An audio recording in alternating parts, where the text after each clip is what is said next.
ఒక వేటగాడు. శాస్త్రాలు తెలియవు, ఆచారాలు అసలే తెలియవు.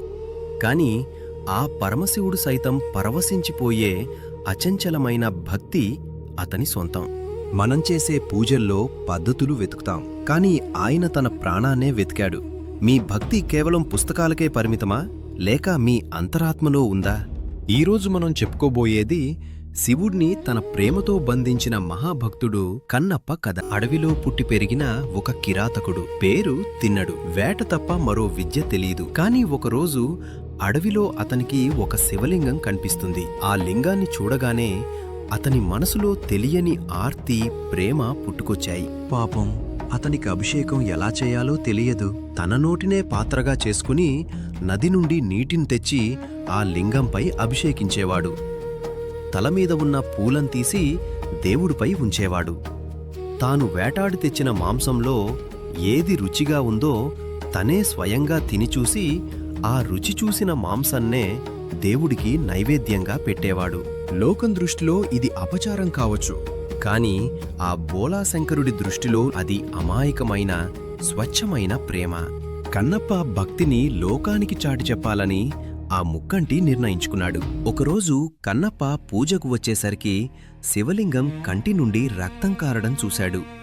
కన్నప్ప గుండె ఆగిపోయినంత పనైంది. నా స్వామికి దెబ్బ తగిలిందా? నా దేవుడికి నొప్పిగా ఉందా అని విలవిలలాడిపోయాడు. మూలికలు తెచ్చాడు, పసర్లు పూశాడు. లాభం లేదు. చివరికి ఒక ఆలోచన చేశాడు. కంటికి కన్నే మందు అని భావించి ఏమాత్రం వెనుకాడకుండా తన బాణంతో తన సొంత కంటిని పెకలించి ఆ లింగంపై ఉంచాడు. రక్తం ఆగింది.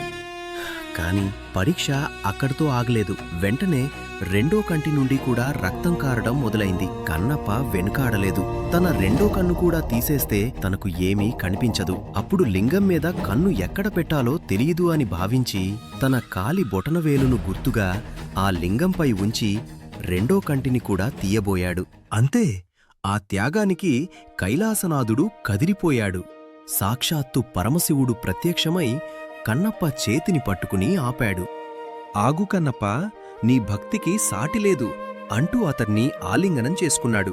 పోయిన కళ్ళు తిరిగి వచ్చాయి. అప్పట్నుండి తిన్నడు కాస్త కన్నప్పగా మారి నాయనార్లలో ఒకడిగా చిరస్థాయిగా నిలిచిపోయాడు. మన భక్తి పద్ధతుల్లోనో మంత్రాల్లోనో ఉండక్కర్లేదు.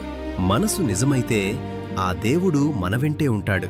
నియమాల కంటే నిశ్చలమైన ప్రేమే దైవవానికి ప్రీతిపాత్రం. కన్నప్ప నేర్పిన పాఠం ఒకటే: దేవుణ్ణి పూజించడం కాదు, ప్రేమించడం నేర్చుకో. మీ భక్తి కూడా అంతటి నిస్వార్థమైనదైతే ఆ పరమాత్ముడు మిమ్మల్ని ఎప్పటికీ వీడడు.